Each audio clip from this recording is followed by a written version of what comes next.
What's going on, everybody? What's going on? I'll be joining you this evening. If you don't know who I am, my name is Diego, and I get the privilege of partnering with Beverly Holloway. I'm a talent manager, and Beverly is unable to make it tonight. So I just wanted to jump in here and say hi to y'all. I feel like I haven't seen or been on here for quite some time since I moved to Nashville, Tennessee. And I just wanted to jump on here and say hi, especially because it's my favorite season. It's Christmas. So I just wanted to be able to wish y'all a Merry Christmas. What's up, Adam? Adam Thayer. Man, good to see you. Great to see familiar names on here. Um, yeah, it's great to connect with the Let's Talk Tuesday community. And uh, yeah, when Bev mentioned she wasn't going to be able to make it, I knew I wanted to jump on here and just share something that was on my on my heart, and hopefully it encourages y'all as well. Betty, hello and Merry Christmas to you too. Yes, Merry Christmas. Yo, I'm telling you, this is my favorite time of the year. Like I have my favorite coffee mug, and inside is not coffee. It's hot chocolate with marshmallows. It's the best. Hey Robin, how you doing? So I'm not going to keep y'all on here too long. Of course, if y'all have any questions, I'll answer it. And I'll tell you already, I am not as gifted as Beverly is in answering some questions. And if I can answer it because it is not my field, I will not answer it, and I won't. I won't just be babbling.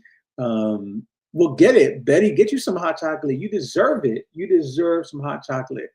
Um, Something happened to me this week, and it might seem like a small thing, but it was something that made a big impact for me.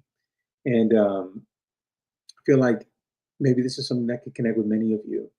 And one thing that I've been applying this past year intentionally has been if somebody comes into my heart, if I feel like the Holy Spirit might be bringing someone's name into my mind in the very moment, I can pray for them.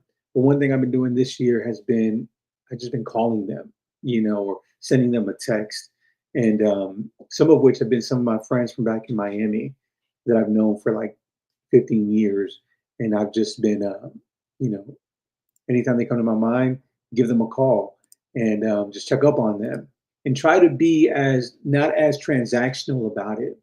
But I tell you, been doing it for like a year, and it's been a bit of a challenge. And I remember sharing that with my wife on how like I call them and try to check up on them, but I don't feel like I'm making an impact. Angela, thank you so much. I appreciate that. I don't feel like I'm making an impact. Sometimes I call them, it's great, and sometimes they don't pick up, or we don't get to jump on a call. I feel like I'm not really having an impact, with them. And this earlier this week, well, no, end of last week. I'm sorry. Um, I reach out again, didn't get to connect, and then I get an audio, like a voice note from one of them, and they just send me an audio, and in their audio they were mentioning, "Hey, sorry we couldn't connect. I just had to let you know, seeing what you're doing encourages me to keep on going. And even though we don't get to connect as often, I just want to let you know, anytime I see your name come up or a text or a call come up, it helps me keep going. And just seeing what you're doing in your life and your career encourages me, challenges me to continue to move forward. And that if it's possible for you, it's possible for me." He was encouraging me. um, no, I thought I was encouraging him with the phone call. And then he sent me the audio, and that just encouraged me, and it was just a reminder of how, you know, even though we don't always see fruit of our labor, we're making an impact on someone. And the smallest thing might be something someone needs to encourage them to keep on going. So I just want to encourage y'all. Maybe you don't feel like you're where you want to be in your career just yet, and maybe you feel like maybe I'm not making an impact, or because I am not in a certain position, maybe it's not impacting anyone. And I just want to remind you, it's not just when you get this role that you make an impact. The impact you're making is in the grind, is in the struggle. As people see you persevering, committed, it takes boldness. And especially in this industry, seeing people continue to persevere, rejection after rejection after rejection, and then continue to show up, continue to set the light up and audition. Number one, that's awesome because if the Lord has put that in your heart, you're succeeding by your obedience, right? That's all we need to do. But even in that perseverance, somebody is watching and is being impacted by your grind, by your perseverance. So I just want to encourage you to keep on going. Continue to obey the Lord. If the Lord has put this in your heart to do, continue to obey Him, and also be mindful. As someone out there is probably looking at what you're doing, and you're probably the reason that they're waking up saying, I'm going to keep on going. I'm going to continue to show up. So I just want to encourage y'all with that because um, I needed that reminder that I'm making an impact. And sometimes it seems so, elementary, but that was a great reminder for me that Diego, you're making an impact for the kingdom and also you're impacting someone's life. And I didn't need to be on stage. I didn't need to have like 1,000 likes or whatever. It was just a simple voice note.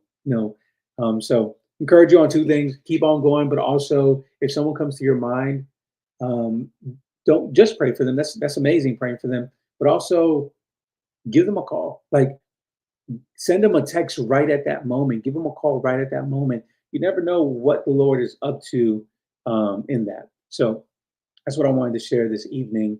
And another thing I wanted to share this evening was in this position that I'm in as a talent manager, as a manager and also founder of my company, right? So for those that might not know, the Anthem Collective is my company, and also I'm a manager. So there are so many different things that I do, as a business owner and as a manager. And let me just read what some of y'all are saying. Adam says, "Thanks, Diego. We all want to encourage you too. Love that reminder to be there to lift up others as well." Amen, brother. Amen. Valerie, what's up? Hey.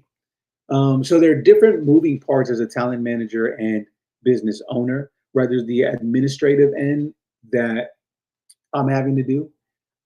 There are some operational things that I have to do that aren't like the pretty social media, pretty looking videos. Like for example, so we moved here to Franklin, Tennessee, and if you look back here, you see like a plastic bin, you see these boxes, and the reason why that's there and it doesn't look all cool back here is because with one of my clients, we decided to launch a T-shirt, some merchandise, and for the holiday season, and it was Lee Allen Baker, right? So she has this catchphrase that's "Ba-Bam," based on her Disney character, Good Luck Charlie. So we decided to create some t-shirts, sweatshirts, and a hat. And the good news is we sold out in 36 hours the sweatshirts, um, which means that if people are ordering the sweatshirts, someone has to fulfill it. And as a partner to my client, I was the one that was fulfilling these orders. So as the orders came in, I was fulfilling these orders, and I loved it, y'all. Like I loved it. It's not something that I always do, but it was an opportunity. And speaking of clients, Carlos Rubinez is on here from One Common, who they haven't made it totally official yet, but they have some sick merch. Sick. I believe it's but not of.com. If I remember it correctly. Yes, but not of.com. In this world, but not of this world. Their merch is ridiculous. Crazy. So, but not of.com. Y'all go to that. So anyway, I loved it. It was an opportunity for me to learn Shopify, putting things on Shopify, um, and then running some merchandise and then seeing the orders come in. It was a tremendous opportunity. But it meant that I had to go and figure out USPS, FedEx, where can I ship that? And it was so cool to be able to experience that. So there's a lot of different things that for myself as a manager I'm involved in, and a lot of things that I look for in potential clients. This past I think it was yesterday actually. I've been building with someone that um, yeah, I'm considering to bring on as a client. And it's someone that I've been building with for uh, like at least a year. We've been in conversation. And that's why, for those of you who might, not know me or just getting familiar with me right now, you see it's a manager and you're like, let me reach out to Diego, let me sign him immediately. And when you see that I'm not immediately reacting to that, is because I am what you call an annoying manager. I If you're coming at me, well, I got this award, I did this, I did that, I don't care. Like, I need to get to know who the person is as an individual before I'm even thinking about signing someone. And that oftentimes takes a while with me. That's just the way that's the way that I'm wired. That's the way that the Lord has made me. Some people look at like Carlos Rubini as one comment and signing them recently, right?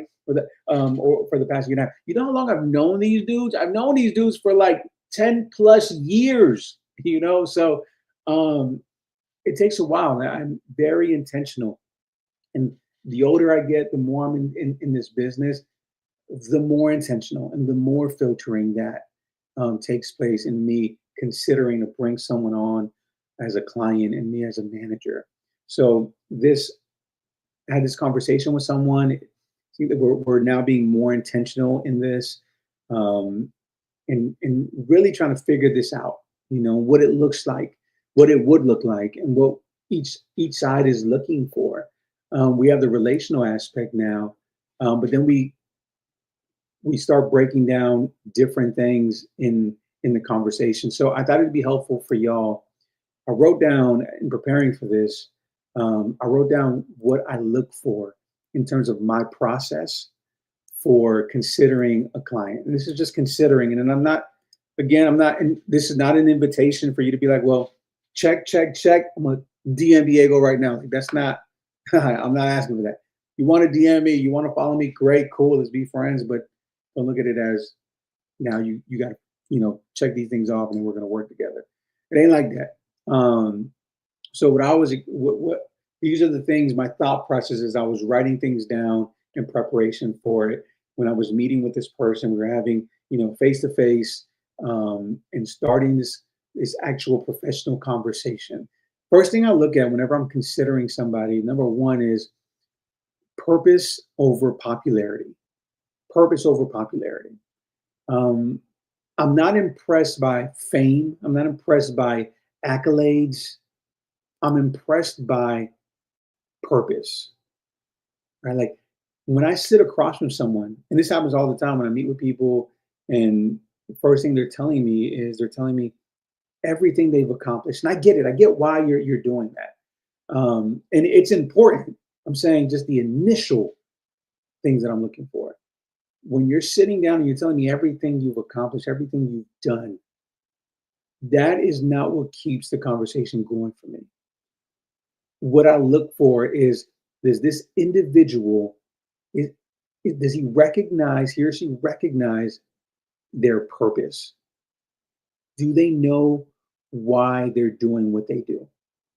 Do they recognize their purpose? Are they self-aware of what their purpose is? That gets my attention. When someone knows who they are, know what their assignment is, that catches my attention. I look for purpose over popularity. One of the second things, and this was in this conversation as I'm having with this client, this is like in real time as I'm myself being self-aware of what I'm looking at. The second thing that I'm looking at is a voice that assigns impact, not attention. A voice that assigns impact, not attention. So when I'm in a meeting with a potential client, what I am hoping to hear in their voice is a message. Like I'm hoping to hear, okay, they know their purpose. How are they messaging this? What does that look like? How do they operate within that purpose? Do they have a message that wants to build people, that wants to serve people, that wants to push a culture, an industry toward truth? You know, when I hear that message, right, they know their purpose, then they know what their message is. I take notice in that, right? Because for the collective, for my company, we're all about being able to platform voices that have substance, right? Gotta know what their message is. So that's the second thing that, as I'm in conversation with potential clients, that I look for a voice that assigns impact over attention and knows their message. Um, then another green flag in the conversation for a potential client that I look for is I'm looking for a humble giant. I'm looking for a humble giant. And that sounds like an oxymoron, but I'm looking at somebody that is a beast. Call it a humble beast. I'm looking for someone that is, they know their purpose, they know their message, and they are effective at doing what they're doing, at their beast at what they do. But what I'm looking at when I say humble giant, I'm looking at their character. I'm looking at the intention behind it.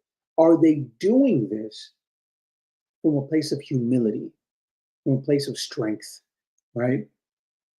To me, when someone is is accomplished and respected, has a platform, and they still lead with service, curiosity, and honor and integrity, that's the kind of person I want to pour into. That's the kind of person that I want to partner myself with. That's the person that I want to fight for. Somebody that knows their purpose, they know their message, they operate with as a beast, but a beast that is humble. That's what I'm looking at. Um, so the next thing that I look at when I'm sitting with a potential client, I'm looking, like I've mentioned before, I'm looking at alignment. I'm looking at alignment. Um, does this individual align with the Anthem DNA? And I'm saying Anthem because that's my company. So, of course, it's going to be different for everyone else. But what I'm looking at is this individual, do they align with the DNA of the collective, of the company? Right? Like, if you look at another thing I tell everyone, they're like, David, who do you sign? I tell them, look at everyone I've already signed, right? Look at everyone I've already signed. If you look at my clients within management, you see Robert Amaya, you see Beverly, you see Emily, you see Lee Allen, you see Kelly Masters, you see Pastor Bobby Chandler, you see One Common. And each one of them, they represent something unique within the collective. Each one of them does something totally unique. They're totally different, right? They do something totally different, but we're all aligned. You know what we're aligned with? We're aligned with our character. We're aligned with the calling. We're aligned in doing things in excellence. We're aligned at doing things with integrity and a desire to impact the culture for the kingdom.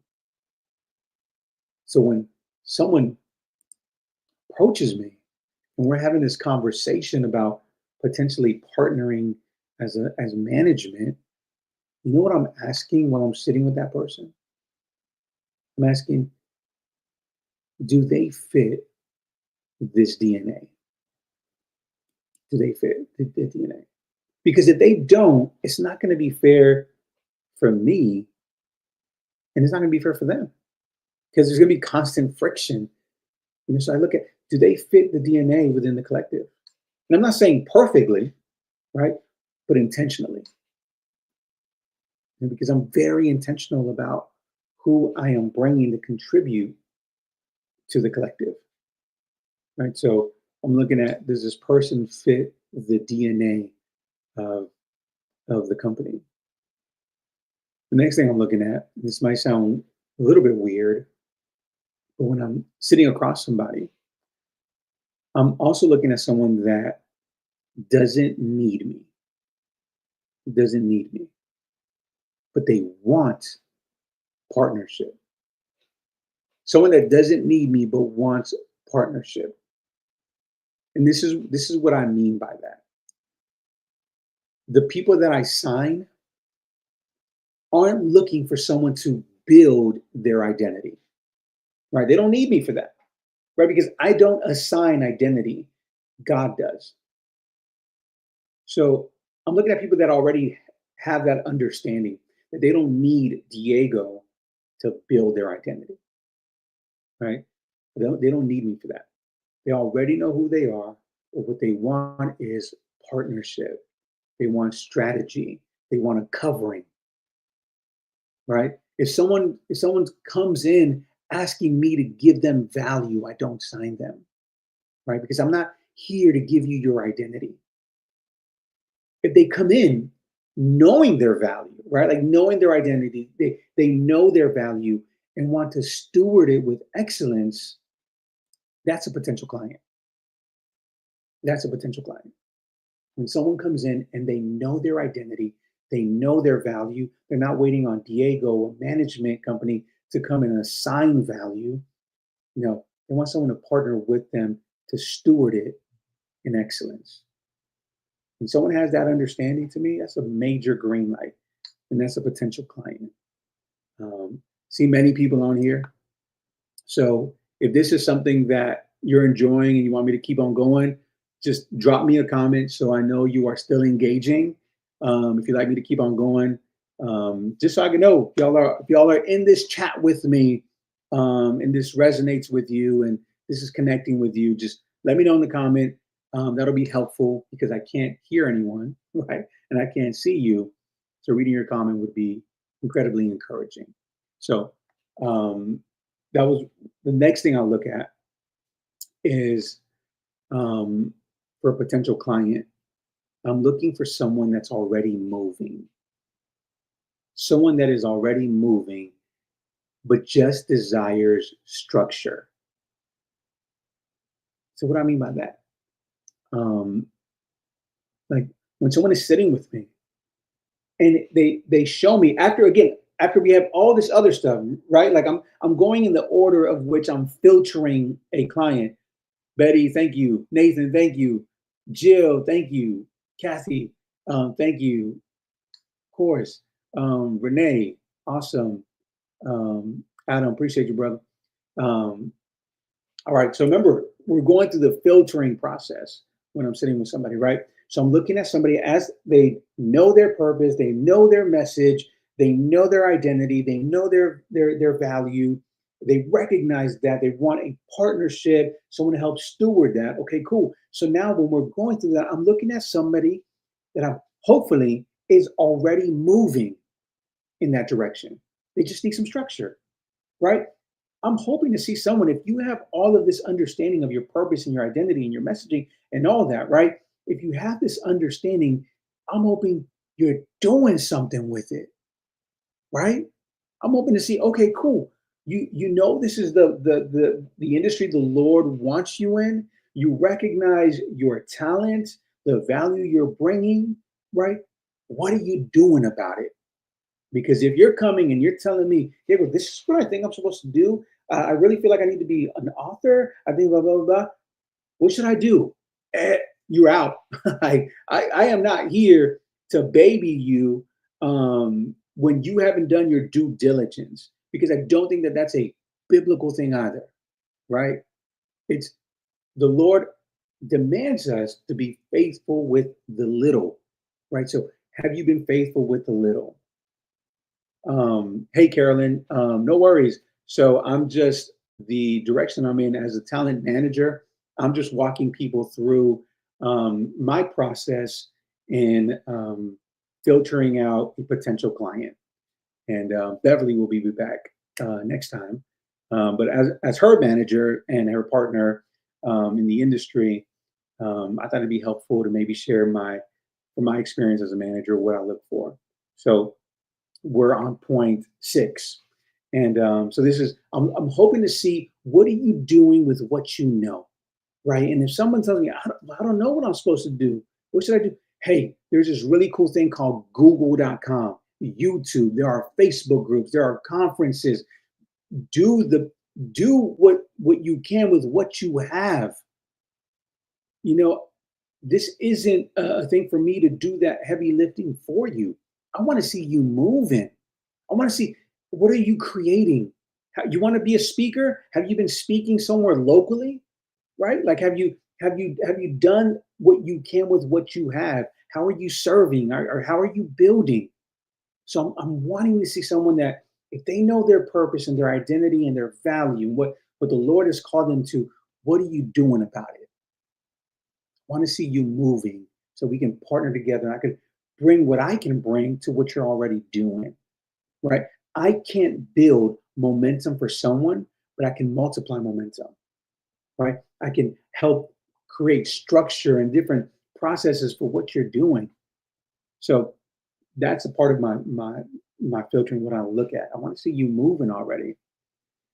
Next thing I'm looking at, as we're gathering all this information and what and who they are, hopefully they're moving, they're doing things. The next thing I'm looking at and I'm asking is, does their heart line up with their influence?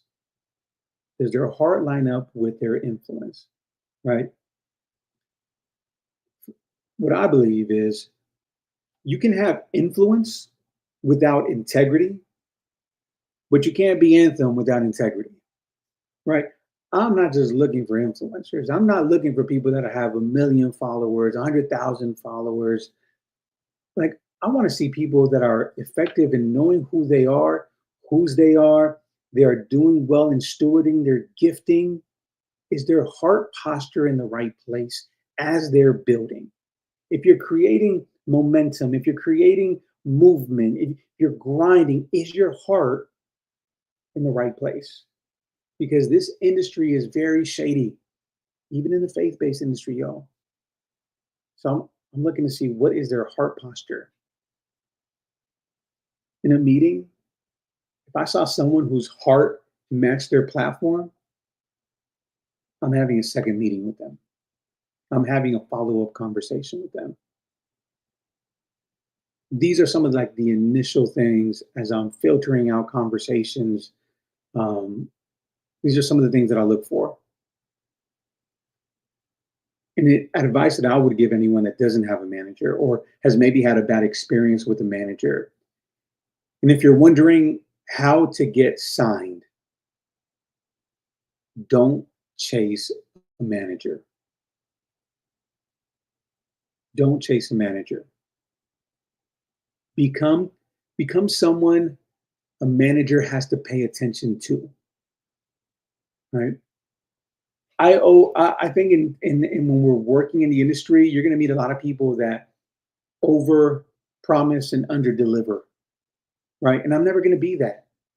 I'm always going to have a conversation with talent and try to find reasons for you to not need a manager, right? Oh, I don't think you need a manager for that. I don't think you need a manager for that. And I'm not trying to find my way out of a job or anything, but to me, it's about taking ownership of your gifting, right? Take ownership. You want to be a manager? Become a manager of your gifting, right? The Lord calls us to be stewards. So you want an effective manager? Become one, right? Because if you truly believe that the Lord has given you life and gifts, he did in the sign in the book of First Opinion, hey, find someone that can steward the gift I've given you. He says, you be a good steward of it, right? So for me, it's do well with what you have. You manage your gifting first, and then in the right time, then perhaps the Lord is going to lead you to a manager. But you know what? That's how a lot of people get done dirty in this industry. They they don't steward their gifting or their career themselves first, and then they sign with the first manager or the first agent, and then it doesn't go well, right? No one can steward your gift as good as you can. And guess what? No one else was assigned to do that but you. Um, so those are some of my thoughts. If you do have any questions before I close, um, go ahead and leave them in the comments and I'll answer them. Um, and yeah, just as a manager, I'd be more than happy to help answer some of the questions. Um, Carolyn says, on this path of life, huh? What sets you on this path of life? It's a really good question. Um, so before being a manager or a talent manager, um, like I tell a lot of people, I was not pursuing management. To be frank, I didn't even know what a talent manager was. Um, I was just stewarding my time the best way possible. I was actually a church planner. I come from ministry. That's why, as a manager, my blueprint is discipleship, and the way I operate as a manager is like I'm operating a small group.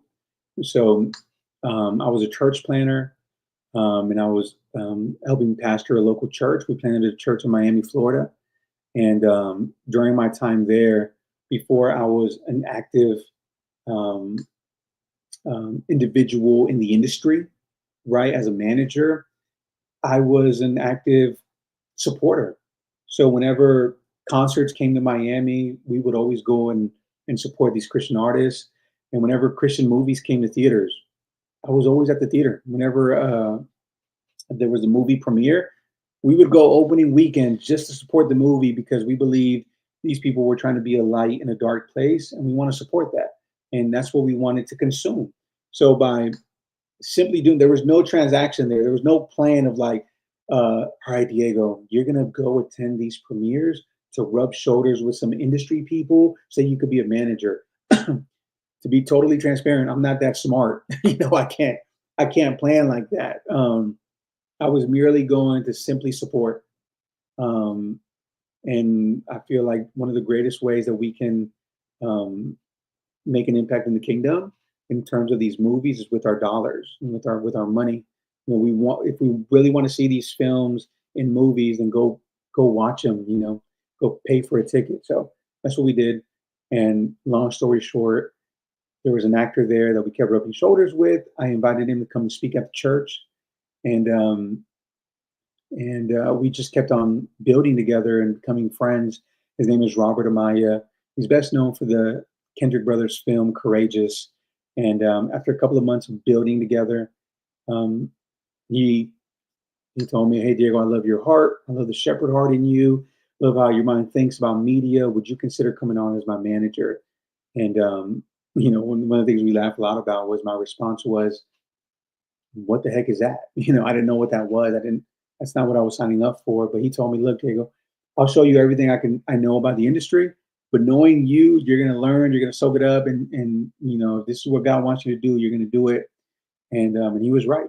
And I will always thank Robert, and he continues to be a client of mine. He's been a client for like about 5 years now. So yeah, he's an OG lifer. So that's how I got started in this path of life. And big thing for me, Carolyn, is show up. I didn't know this was what God wanted me to do, but it seemed like He was opening the door for that. And I'm bold enough to just show up and see what God wants me to do there. So that's how I got into this path. Betty, as you mentioned, each client does something unique. How do you, as a manager, navigate supporting clients across different industries, and how have you grown personally and professionally as a result? Ooh, Betty, that's a good one. Ooh, y'all came with some fire tonight. Um, yes, let me answer the first. Yeah, so everyone does do something unique. So that's why I tell you my clientele is the way I operate as a manager is very different. So I manage a casting director, actors, um, sports agents, musicians, influencers, and et cetera. So how do you, as a manager, navigate supporting clients across different industries? It's a great question. One of the immediate things, again, this is again with the assumption of the filtering process, right? This is so important for me where it needs to be clear that the Lord wants me to sign them. And that's why this filtering process is so important. That's why building a relationship is so important. My wife has to say yes to each one that I sign as well. So I just got to make sure that I'm in alignment with the Lord, and my household. And so if the Lord has put him in front of me, I do believe that the Lord also, scripture is clear. When we ask for wisdom, the Lord pours it out generously. So I constantly ask for wisdom, but I'm having to be uh, organized. There are so many different things that I have on my computer and in my office here to help me be organized. And the best way that I'm able to be effective with each one of my clients is being able to be present when I'm with them. So when I'm meeting with them, having conversations with them, my phone is to the side. I'm not picking up these different calls. When I'm with them, I'm with them. I'm present. So when someone asks me, "Who's your favorite client?" The one that's in front of me right then as my favorite client. So that's one way that I am able to help support my clients across different industries is by being present, giving them my attention when I'm with them, having different software that helps me keep things organized as well. That's helped me out a lot. And how have you grown personally and professionally as a result? I think, professionally, I've grown because each season and each client introduces me to something new. Like I was mentioning earlier, like fulfilling orders. I haven't been fulfilling orders, but we saw that as an opportunity. We saw that as something that the Lord put his hand on, and let's try it out. And so for me professionally is how I've grown. I think this works personally and professionally is um, trusting the Lord leading. And the other thing is being comfortable with failing. I know that sounds weird, but being comfortable with failing. Not everything's going to work out. Not everything's going to be a home run. Everything's going to have a purpose, and it's okay to try something and it doesn't work out. Like, that's all right. That's just part of life. So that's one of the ways that I feel like I've grown personally and professionally. Um, Kathy, where do you find you spend most of your time and energy? Hmm. Professionally, I'm assuming you mean where I find most of my time and energy. Man, it depends on the day of the week. Um, Definitely uh, um, on the computer, on emails, on ChatGPT, on the different software that I have, and phone calls. That would be like primary, you know, reaching out, filtering out emails. Then I would under that I'd put content creation, social media edit. Um, yeah, I think that those would be the maybe the focus. But I think what I realize it's also I spend most of my time is different per seasons. We have a season of we are a lot of movies being cast, or there's a season of um, we're on a speaking tour. So each season brings different things and takes up different amount of my time. Valerie says, "How would you advise someone who wants to pursue acting and music? I have a teen who has her mind set on both. We have no idea how to navigate the music world. Are there managers who do both equally well?" I'm sure there are managers out there, and I would say, and it didn't even matter about the manager at that point. You know who's going to be, you know who's her manager right now is mom, momager. You are the momager in there, and there is no better manager than you. You are the best manager for your daughter. How would I advise someone who wants to pursue acting and music? Do it. Get comfortable. Get it for music. Shoot. Get a microphone in your room. Have her over and over record herself. Get comfortable with her voice. Network with other musicians locally. Find ways that she can go to open mics, different coffee shops, and perform in front of people. Um, and as she's doing cover songs, then get comfortable with writing. Then go to writing sessions with other artists as well. Learn how to write music, learn how to master an instrument. Like there's so much that she can do as a musician, and what an opportunity, what a beautiful season. Step one, like this early season where she's not having to do music because she wants to get a certain amount of streams or booking, but just learn to love it. And once you don't love it anymore, don't touch it. Don't let the doing take place of the joy. At this time with your teen, have her like love it, experiment different sounds. So there's so many things you could do, and even in acting, same thing. I guess you get involved locally, online coaching. Bev does online coach. I think she has some days left. She does online coaching.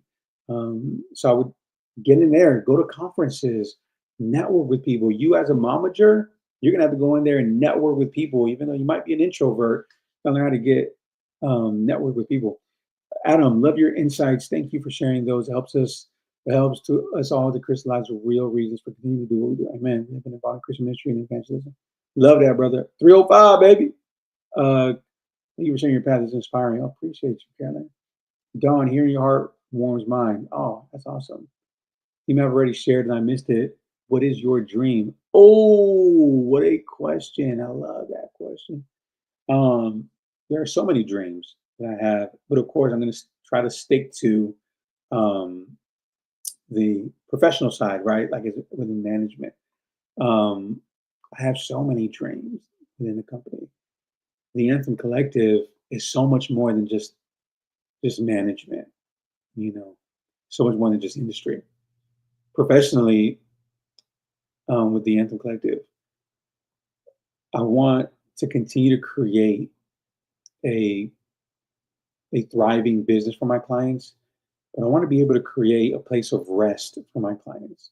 I want to be able to have a rhythm of rest. I want to be able to have something where once a year we're able to go somewhere together and just hang out, not work at anything, but just have an anthem retreat, you know.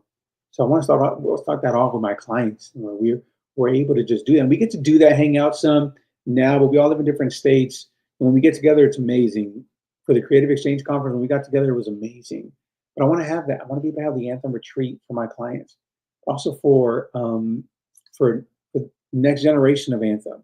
I want to be able to create for the anthem. I believe we need more managers. I don't want to hog it, and I shouldn't just be the only one, right? We have several other ones. I want to continue to find more managers and bring them up under the Anthem Collective, where we're able to have more managers in the industry, more people that have a kingdom mindset that want to engage culture without compromising our principles as kingdom ambassadors. Right? I want to find more people that are bold in that. I want to find more managers that don't care about being an actor or being in front of the camera, but really want to walk beside creatives because sometimes the creative lives such a lonely life and a life of rejection that they need people to walk with them and partner with them. I dream about being able to have several managers under the Anthem Collective, you know, people that want to get certified under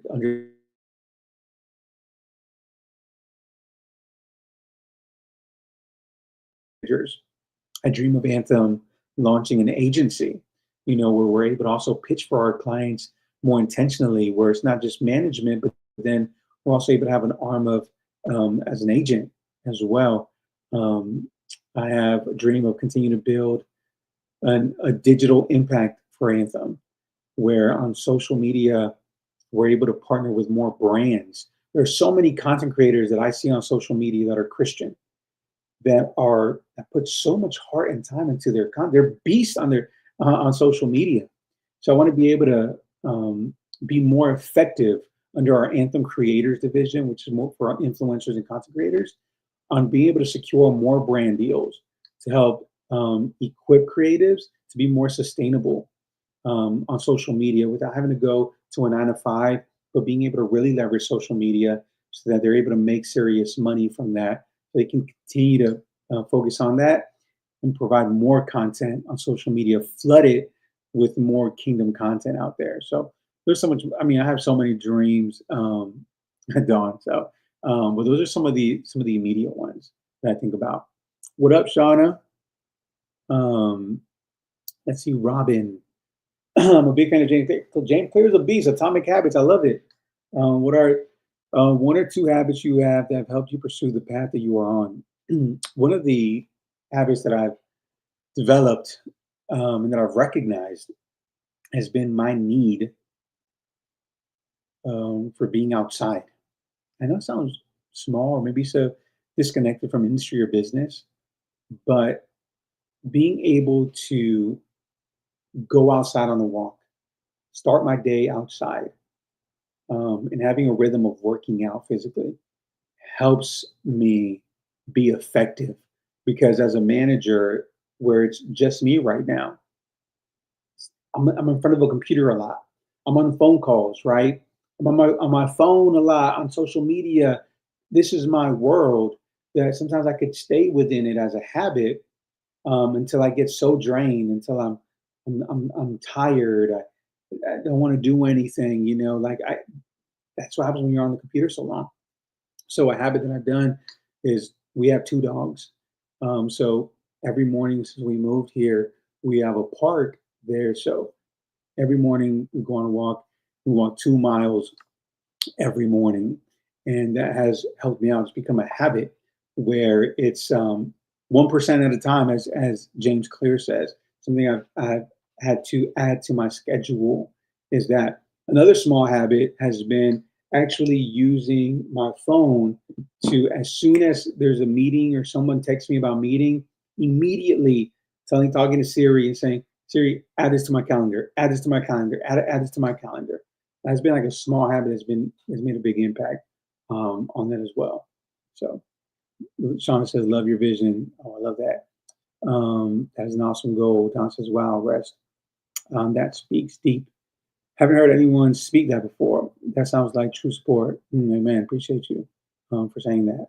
So yeah, y'all, I think I've gone through majority of the questions that have been asked.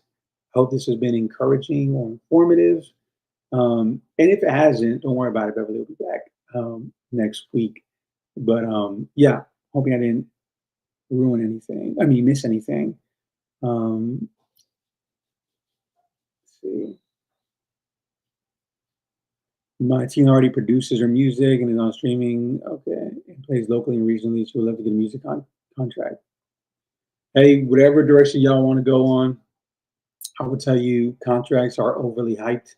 The goal should be independence. The access that musicians have now with social media and the computer, I would say music contract is not even an attractive thing. It sounds good, but to me, it's take ownership of your music, of your career. Do everything you can on your own.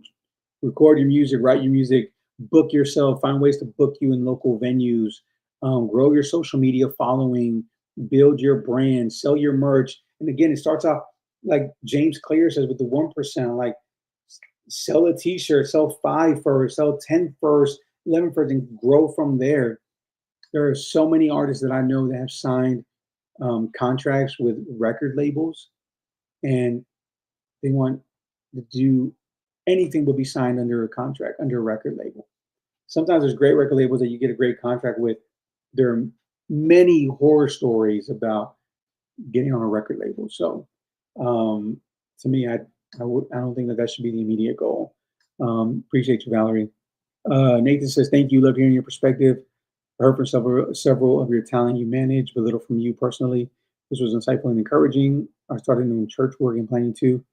I love the idea. The anthem is your small group. Yeah, amen, brother. Amen. Yeah, I know a lot of people, you know, I'm just so used to being in the back, behind the camera, my clients out there that, yeah, sometimes I got to remember to take opportunity to share a bit of my journey as well. So, and even also to be honest, we all wrestle with this of like, does anybody even care about your perspective? So for me, I'm like, let my clients do the talking, do their thing. Who cares about the manager's role? So it's encouraging to hear that. My wife is probably nodding her head because she always tells me to post more content about what I do. So I try to be better at that this year, and I'll continue to be better this next year as well. So thanks for the reminder, brother. Renee says, thank you so much for your wise words. Very encouraging. Thank you. Betty says, very encouraging. Get to see you and hear from you and love to hear more about your ministry background and how you now lead shepherd your clients. Shepherd is a great word. Robin says, thanks, Diego. Have a great week. And thanks for everything you do for Beverly because that helps all of us. That is awesome. That's a great way to end as well.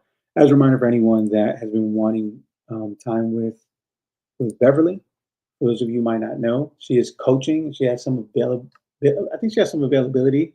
So make sure you book with her. She is a beast.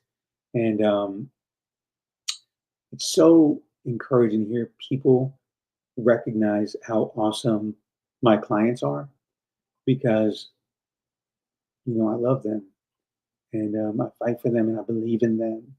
And I know they have so much to offer this world. And to hear some of you, recognizing them is encouraging me, so that means a lot to me. Thank y'all for believing in what God is doing with each of them and with me. It means a lot. So thank you for your words. Y'all have encouraged me.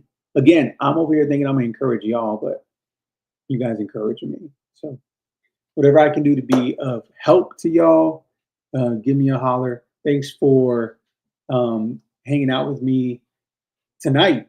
It was great to hang out with y'all. Joey says, I look forward to your posts each day. So encouraging. Oh, that's cool. That's so cool. Thanks for sharing that. That's awesome.